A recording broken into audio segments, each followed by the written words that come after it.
Great. My name is Jason Hall. I'm the president and founder of Brighter Ed. I'm broadcasting you live from the United States, technically Spanish Fork, Utah.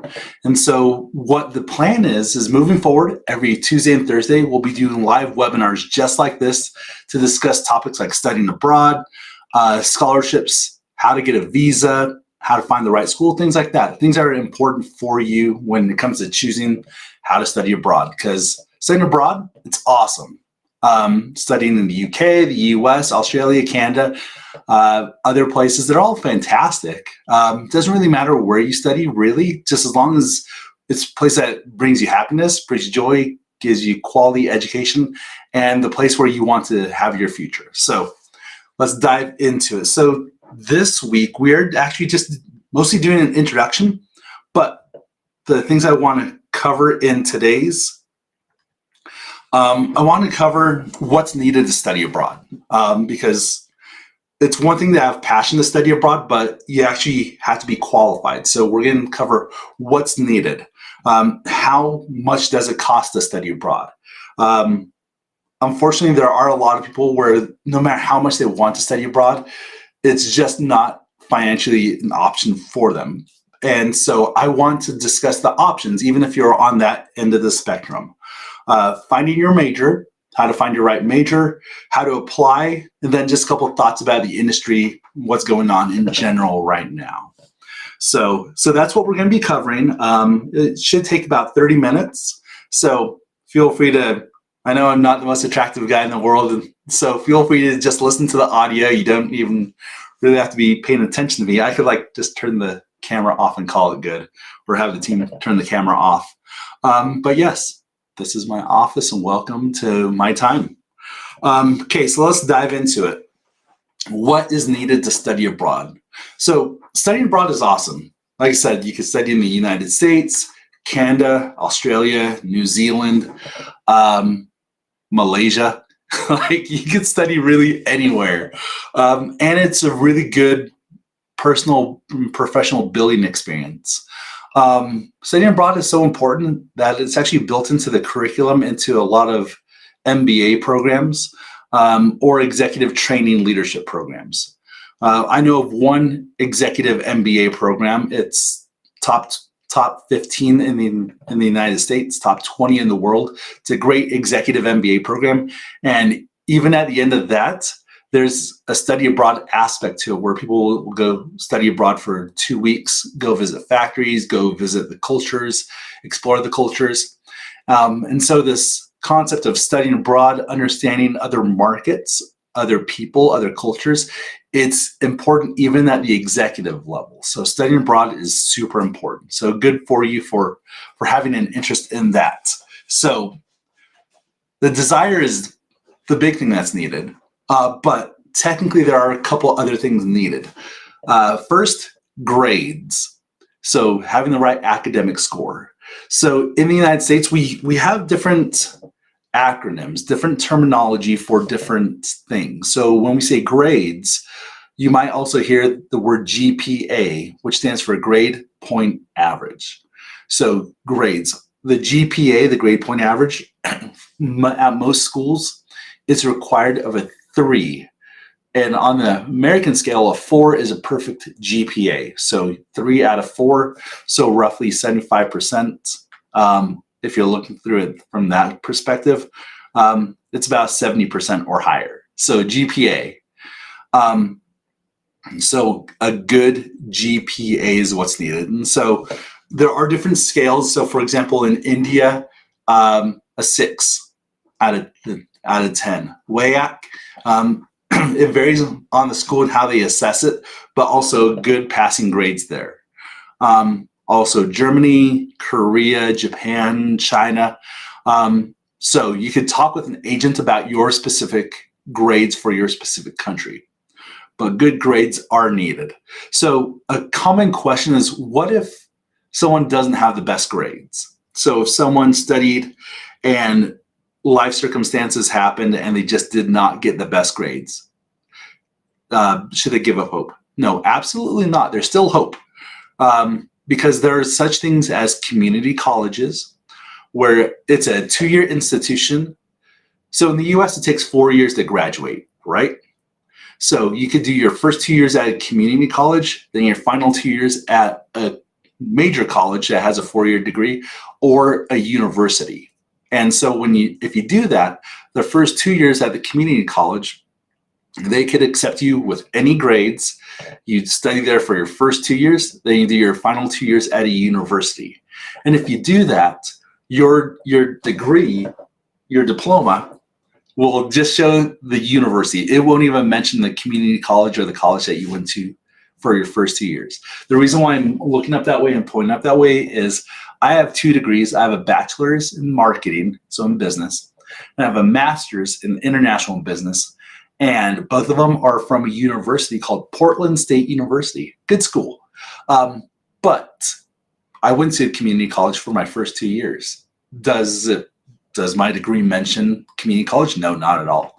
All it says is Portland State University. If someone calls to verify that I indeed graduated from that school, will my community college days be brought up? No, not at all.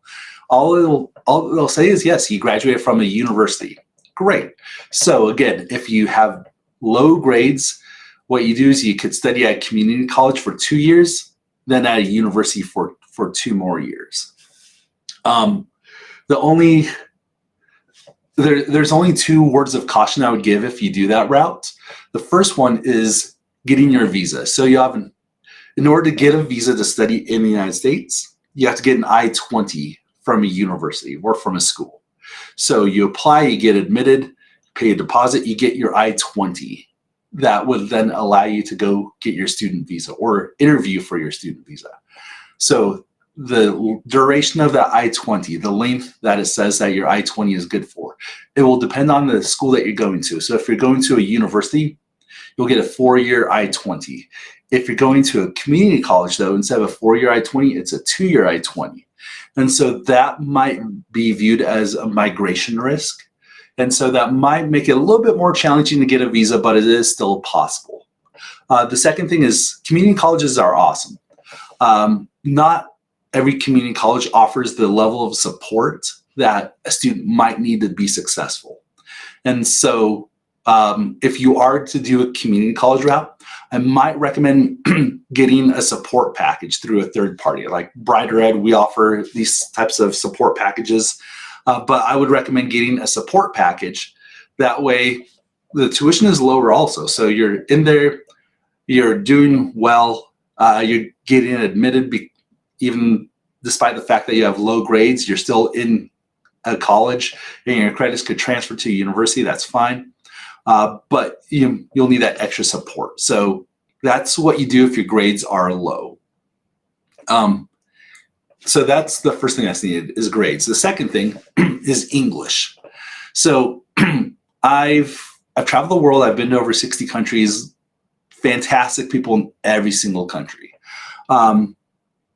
I've been to some countries where English is a widely spoken language, but even with that being the fact, academics, like English at the academic level is high.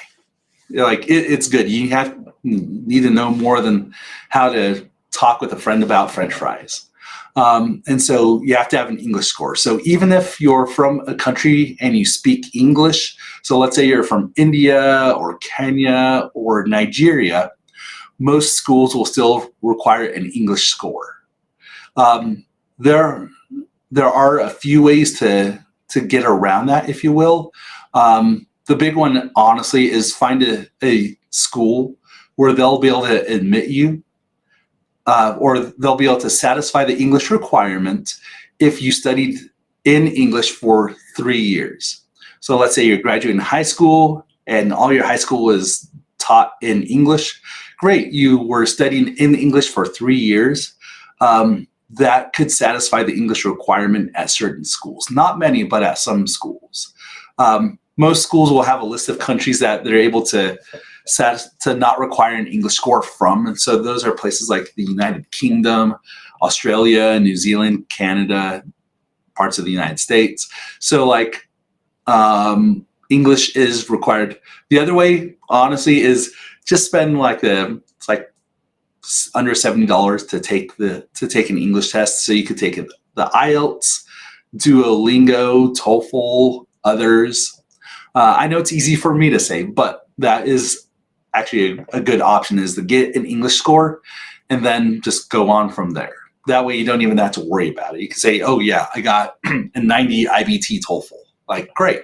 We don't even have to have a discussion about where you're from and if that could satisfy the English requirement. Scores. So grades are required. English, or a way to satisfy the English requirement, is required. Third is possibly a test score. So what I mean by a test score is an SAT or an ACT, or at the graduate level, GMAT or a GRE. So what those are standardized tests where everyone across the world who takes that test is given the same test. Different questions, but same test. And so what that does is it tests everyone at the same exact level. So those standardized tests, doesn't matter if you're taking it in Detroit, Michigan, or Auckland, New Zealand. Same test, you're getting tested on the same materials.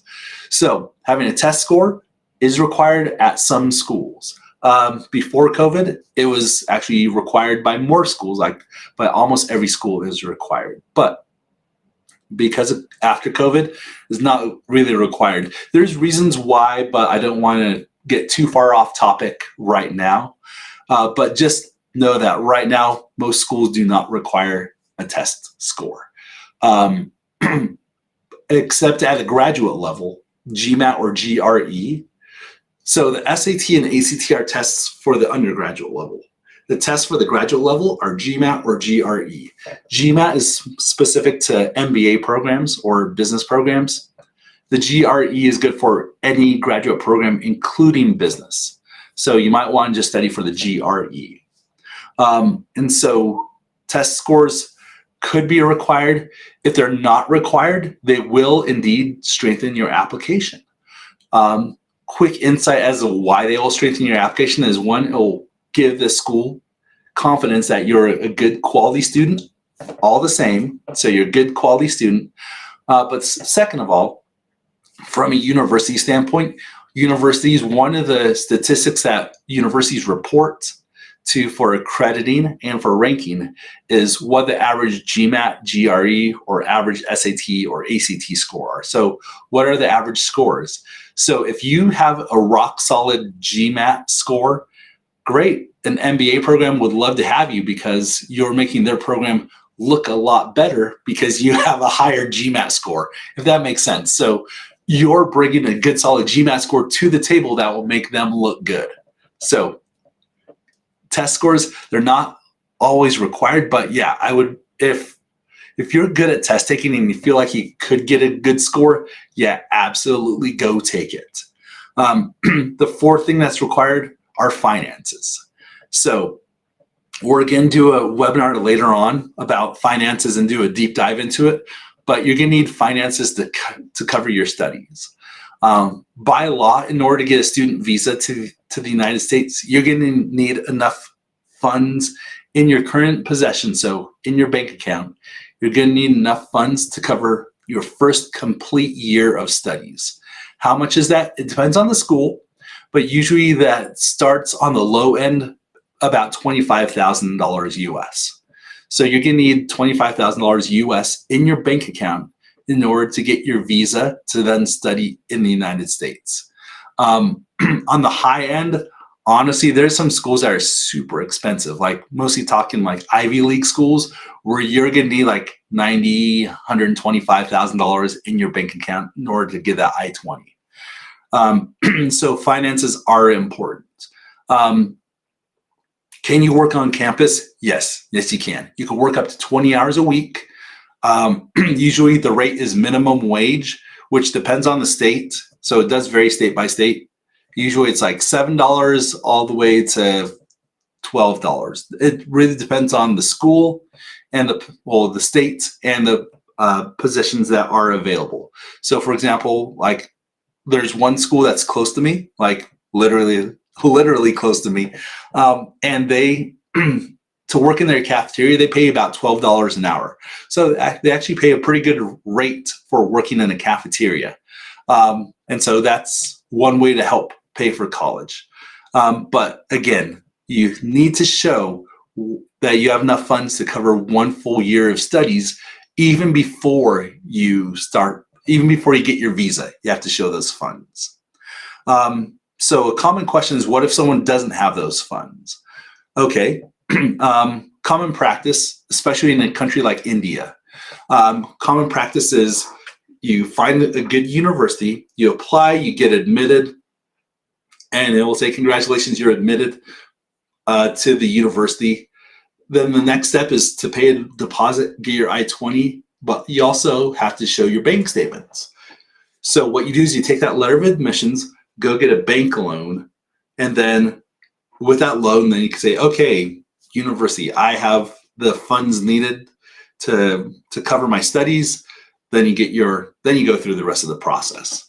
I don't always recommend loans, just because you have to be 100% confident that yes, you coming out of this university, you will be able to get a job, that you can have a good, happy life and pay back those student loans. And so student loans are one way to go about it. Another way to go about it, if you don't have a lot of funds, is find a cheaper school. Like, that's advice I give even Americans. Like, if you can't afford it, find a cheaper school. There's good quality schools that are dirt cheap. Or you can go to community college, like I mentioned. Like, go to community college for the first 2 years. That's for an American in-state community college is like $2,000 to $3,000 per year. As an international student, community colleges, depends on the one that you find, it's $6,000 to $12,000 per year, which is great versus the, say, $20,000, $30,000 at a university, or even $80,000 at a university. So it's a lot cheaper to go to a community college. Another thing that you can do if you can't really afford that, study in your home country for 2 years and then transfer to, say, the United States. So you could do that. You could actually study in your home country and then transfer.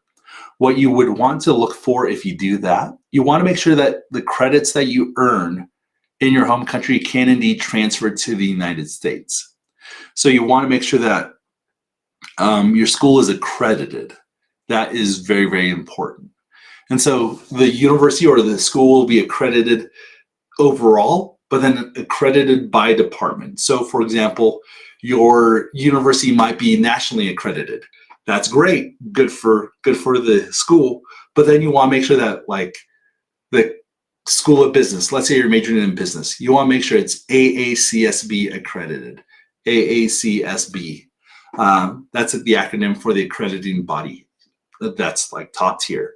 So you want to make sure that your School of Business is AACSB accredited, or if it's, say, engineering, you want to make sure that's ABET accredited. So accreditation is important. So those are a couple of options that you could do if you can't really afford it. You could get a loan, which is fine as long as you have a plan. Get a loan. You can find a cheaper school. You can go to community college. You could study in your home country and then transfer. Or there's another university. It's based out of California. It's an online university. It's accredited. It's good. I've met the president a couple times. Great guy. It's called University of the People. It's a free online accredited university. This university actually doesn't get as much recognition as I feel like it should, because it's a good quality education and it's free. Like, sure, you have to like access books, and sometimes there's a small fee for that, and you have to pay to have the tests proctored, meaning you take the test and someone watches you online to make sure that you're not cheating. But each semester you're paying less than $400 for everything, which is amazing. And so University of the People. So check it out. It's legit. So that's what's needed to study abroad. You need grades. So good grades, good English, a good test score if the program or school is asking for it. And you have to be able to show finances. So you have to have a financial plan. So that that is technically what is needed to qualify to study abroad. So let's do a little bit deeper dive into how much does how much does it cost to study abroad? Um, like I said, for international students, it costs about $6,000 to go to a community college. So that is the absolute cheapest schooling you could do if you're coming from abroad to the United States. That is the absolute cheapest, is $6,000 per year. But again, you'll want to be able to get a support package, and maybe a little help with getting a visa. But that's the cheapest one. So when studying abroad, you have to factor in a couple things, tuition being one of them. And again, $6,000 at community college up to, well, usually it's about $30,000 for a normal university. So $6,000, $30,000, or like Ivy League is like $90,000. So tuition is part of that. Then you also have books. Books can be expensive. Books and academics are ridiculous. It's like $200 for a book, usually. And that's for like a used book. Getting a book new is about $300, $350 for a book. And so ways that you could go around that, you share books, you borrow books from the library, you access books online. There's just different ways to go about it. So books are a part of it. Housing can be expensive. That could be a big chunk. It depends on how you want to live. That's one of the big factors, is that how expensive it is to have your apartment. So if you want to have a one bedroom apartment by yourself, that's fine. You're looking at about $900, maybe $1,200 per month. And so you just have to factor that in. But then there's other places where they don't really care where you live. So if you're living in an apartment with like 12 other people, cool, they don't really care. Just as long as you're taking care of yourself and you're able to show up for class, like that's what they care about. Some schools have on-campus living requirements, meaning they require that you live on campus for your first year. And they'll give a lot of different reasons why they require that, but that is one of the other situations. So living expenses, housing expenses can be expensive. So factor that in. Then health insurance. Everyone is required to have health insurance in the United States. The U.S. is awesome. Tons of reasons why the U.S. is awesome. The healthcare program is not one of them. And so health insurance is required by every student, and you're looking at about $300 per semester on the cheap end. Like on the low end, it's going to be about $300 per semester. But that is, again, on the low end. So all of those factors combined, how much does it cost? Again, if you're looking at a community college where the tuition is $6,000 total, they're going to want to see about $20,000 to $25,000 in your bank account. Again, that is the amount that's needed in order to qualify for your visa, qualify to receive your I-20. So that is what's needed on the low end. A common university, again, where the tuition is about $30,000, they're going to want to see a bank statement that shows about $50,000. So you're going to need to show that. Then for Ivy Leagues, for the high end, where tuition is, say, like $90,000, they're going to want to see about $150,000 in your bank account. So studying abroad, it's not cheap. It's definitely going after a dream and making it happen, but have a plan for it. I also tell Americans, I work with a lot of students, domestic and international.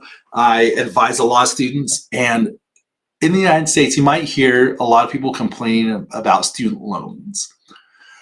I know some very, very good people that just made mistakes and made poor choices when they were younger when it came to student loans.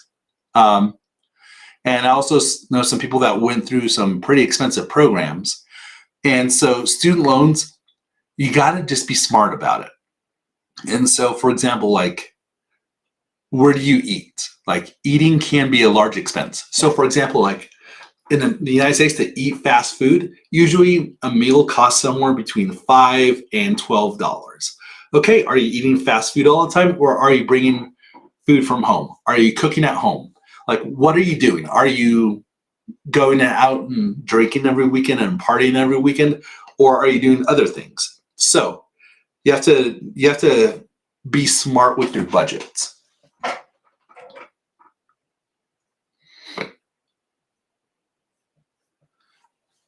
So you gotta be smart with your budget. You gotta know what you're doing. You have to have a plan. Okay, so that's how much does it cost? Okay, finding a major. So finding a major is important. You have to be able to know what you want, or it's best if you know what you want. When it comes to a major, there you can major in anything. There's a movie from the 90s about universities, and the main character says you can major in Game Boy, so video games. You can major in Game Boy if you know how to talk. And that's actually the truth. Like, yes, there are common majors. So business, engineering, computer science, those actually are the most popular for students studying abroad. The reason why is because those ones tend to result in good jobs. There are some people that will be like, oh, I want to major in this obscure thing that I'm passionate about, but it might not lead to a good job. And so it all depends on someone's circumstances, their situation. But if they want to study abroad, great. Pick a major that you're passionate about and that you can get a good job at. Should you pick a major just because it leads to a good job? Not necessarily. So with me, I majored in marketing. Um, could I have majored in accounting? Yeah, sure. Does accounting pay well? Yeah. Does accounting lead to good jobs? Yeah. Would I be happy in doing accounting? No. Like, I'm good with numbers. I love spreadsheets, but accounting just not my thing. And I actually know someone that did just that. Like, and I feel sorry for them. So uh, back in the day, right out of college, I worked in tech down in San Francisco, and someone in the accounting team, she majored in accounting because it could lead to good jobs. And in her case, yeah, it started her on that career path. So she majored in accounting because it pays well. She hates accounting, and so she hated her job. So think about it like this: if you hate what you're doing for a living, are you going to put your heart behind it? No, not at all. Are you going to get a promotion? Probably not, because your heart's not there. Like, you're going to get a job, might pay okay, but you're going to hate it. So find an area that you're passionate about. So there's plenty of good areas where you can be passionate about and it has a good outcome. So if it's accounting, awesome. There's people where they love accounting. Good for them. So do accounting, do business, do engineering, do computer science. Engineering is kind of wide, and so that could be everything from construction engineering to architecture to designing PCs and laptops. So find what you're passionate about. A common question when studying in the United States is, can you change your major? Yes, absolutely you can. So again, it takes 4 years to graduate in the United States. During the first 2 years, you're taking certain types of classes. You're taking what they call elective classes. So elective classes are classes that aren't necessarily tied to your major, but they make you more educated. So elective classes. So for example, I took film studies because I was majoring in marketing, or ultimately, there's a story here.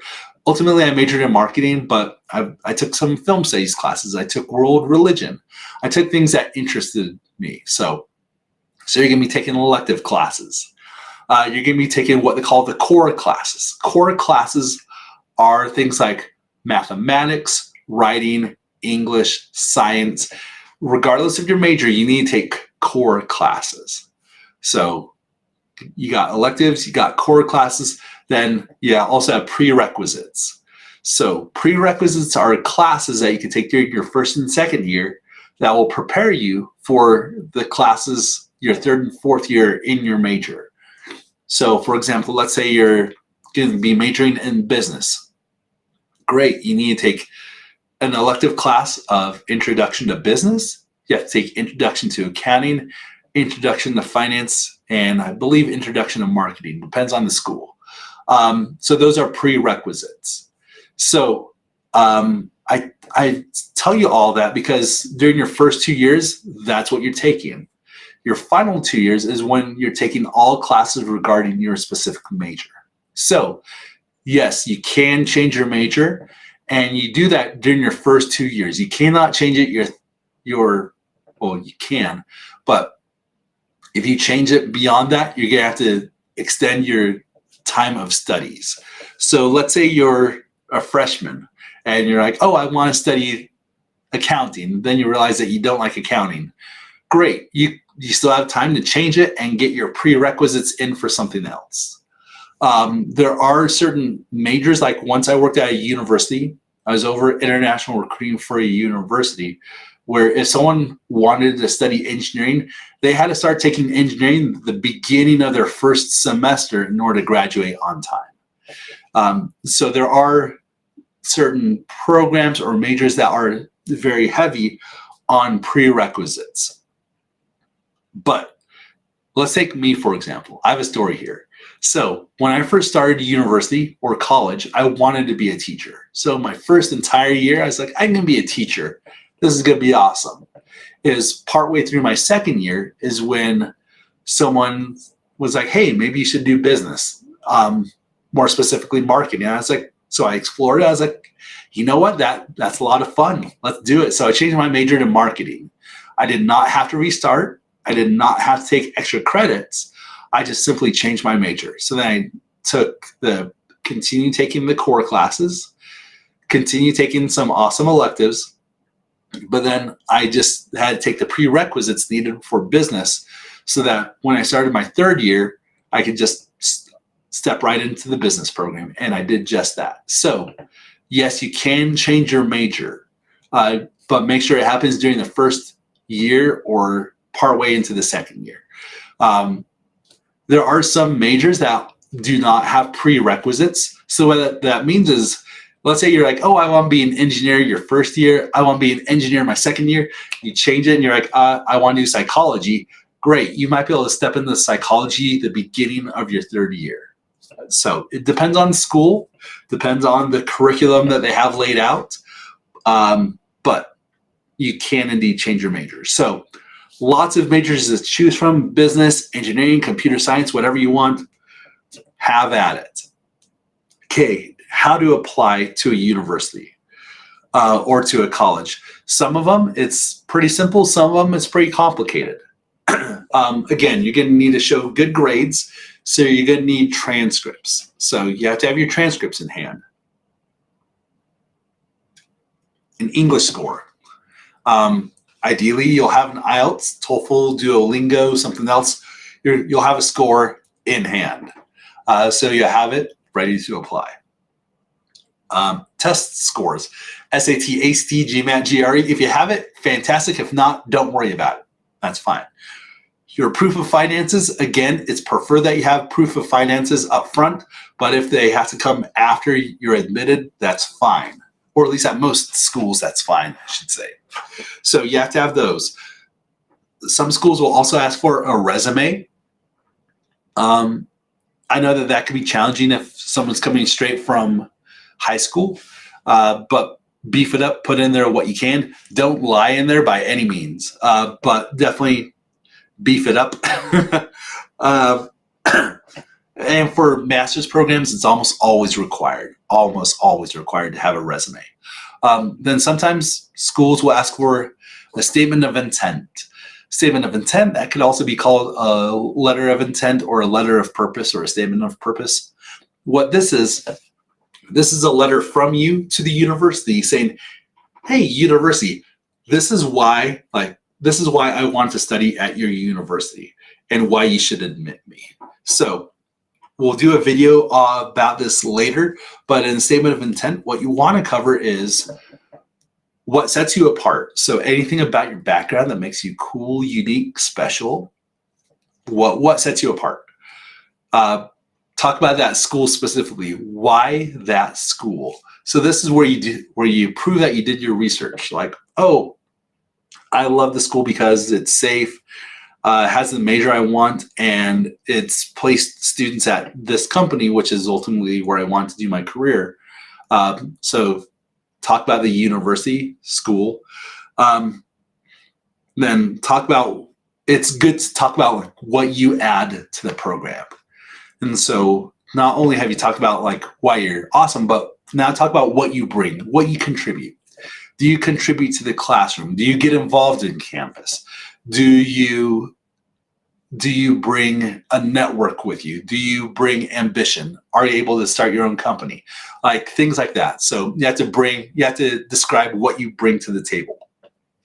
So once you have all that, what you do is you find the school that you want. There is such thing as a Common App, but those platforms can be a pain in the butt, even for Americans. The reason why is because they'll ask so many questions that aren't related to the application at all. So they'll ask things like, what was the education level of your parents? Which of your parents do you live with? What do your parents do for a living? And you have to like spell that out for both of your parents. And it's just like, who cares? Guess what? I have good grades. We have finances for me to study abroad. I meet all the qualifications. Who cares? And so they'll just ask way too many questions.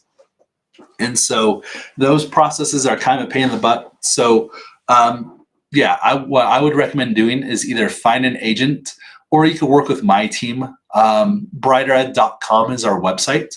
And so from there, if you put in your details, our team will contact you and help you fill out the application. And it's a good process. And so otherwise, it could be daunting. I feel like the United States, other countries are still working on the application system and how to do it right. But applying can be a pain. So simplify the process, just work with my team, or a good qualified agent, but then again, have the agent work with my team to process it easier.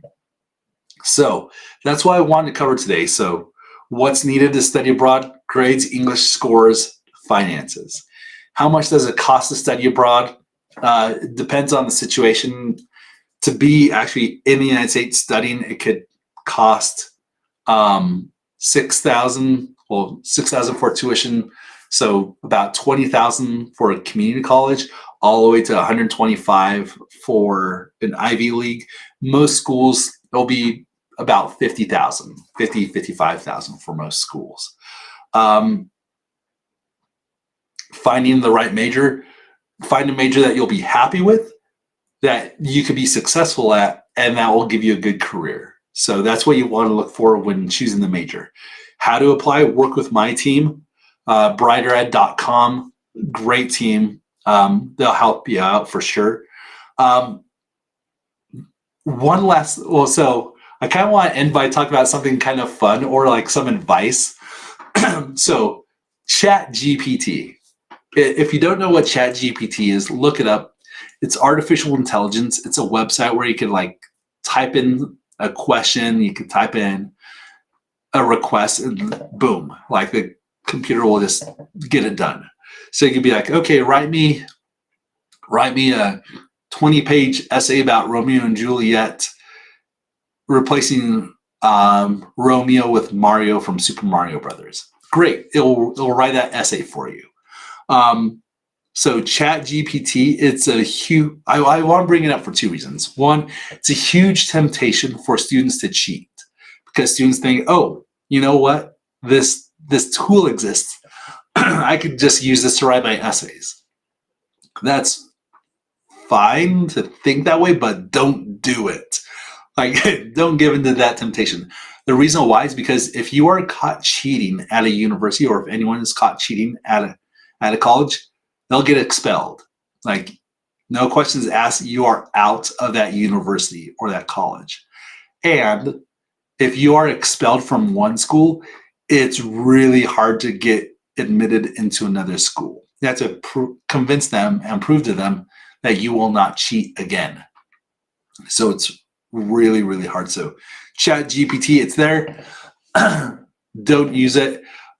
Especially if English is your second language. What you don't want is you don't want to turn in a paper that has like the world's most perfect, beautifully written English, and your English is here. Like, you don't want that, because that will be a red flag that you cheated. So don't do that. But ChatGPT, I also bring it up because it's changing the world. AI is changing the world. So if someone is majoring in computer science, specifically coding, make sure that you also pair up that degree with a specialization. I recommend either cybersecurity or artificial intelligence. The reason why is because over the past 2 weeks in the United States, there's been a downsizing. There's been pretty big layoffs, so firings at major IT companies. And so I have a theory about that. First, the companies are just trying to have a healthier bottom line. They're trying to make more money. So if they could get by with fewer engineers, cool, they'll do it. But my biggest theory, especially when it comes to computer science majors, is what they want. Instead of having a room of, like, say 200 programmers, okay, ChatGPT, you could tell it, or certain AI programs, you could tell it, hey, write me code for a program that does this, and has this result. And boom, it'll write it for you. So what they want, these companies took 200 programmers, reduced it down to, say, 40 programmers. And what they want moving forward are programmers who know how to work with AI. So programmers that could do the work of, say, 5 programmers, or create the output of 5 programmers, but using artificial intelligence to get it done. And so all it is, it's like evolution. Like, think of maybe accounting back in like the 1970s. Okay, you had books with a bunch of numbers, and you had someone like with a calculator adding up all those numbers. Okay, there was an evolution, went from that to spreadsheets. Now there's a spreadsheet, and all you do is like highlight all of it, and or write a code at the bottom equal to sum it all up, and you get your sum. So that's an evolution, going from books and a calculator to one guy in a spreadsheet. Great. Now the next evolution is one person with AI. So all it is evolution in technology. And so if you are majoring in computer science, or what I would recommend doing is making sure that you are good with AI or cybersecurity. Okay, heart to heart, like seriously, like if you're my kid, that's what I'd be telling you to do. Like, make sure that you do that, because these companies are no longer going to hire just programmers. They're going to want to hire a programmer that knows how to interface with AI. So hopefully that makes sense. Great. So we're going to be doing this type of broadcast every Tuesday and Thursday. What time is it where I am? 6:45. So it's a little early, but that's fine. This has been fun. So honestly, as you have questions, put them into the chat, or send us an email, contact@brightered.com. Also on our website, we're going to post what we'll be talking about each week. So then that way you could come prepared with your questions. But Hopefully this has been helpful. Thanks for joining. Have an awesome day. All right. Take care. Bye.